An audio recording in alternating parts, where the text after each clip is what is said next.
Folks, we all know there is a scandal about minimum wage. And because Republicans, people believe that the minimum wage is livable. People, oh yeah, you can live off the minimum wage. I can live off the minimum wage. The truth is if people could live off the minimum wage, we wouldn't see all the worker strikes at Walmart and the food worker strikes in New York and all across the country, and people saying we need more to live off than just the minimum wage. As the developed world, we have one of the lowest minimum wages amongst our developed world colleagues. Beyond that point, and in this campaign that the Progressive Congress, the Progressive Caucus is running, they talk about they isolate a few couple points that I think it's very important for us to talk about here on the Fowler Show, which I think is important for you, because this is all in a mission to empower you or inform you so you can empower yourself. They say, and the they is the Chamber of Commerce, business lobbyists, interests, CEOs of companies, business roundtables, that it's too costly to raise the minimum wage. Now, that argument would make sense if and only if CEOs of companies weren't making 400 times more than the people that work at their company that make the minimum wage. How can you say the minimum wage is too costly when you get paid 400 times more than the minimum wage? See the problem here? See the problem?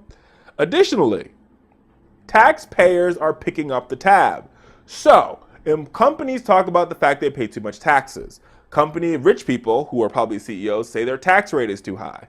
Well, there would be a possibility of lowering your taxes if we worked on decreasing on people that were receiving government handouts. This is what they call it, not what we call it. This is what they call it. They call it government handouts, right? But the government handouts, a majority of it is going to people who live on minimum wage. For example, a Walmart superstore has about 300 employees.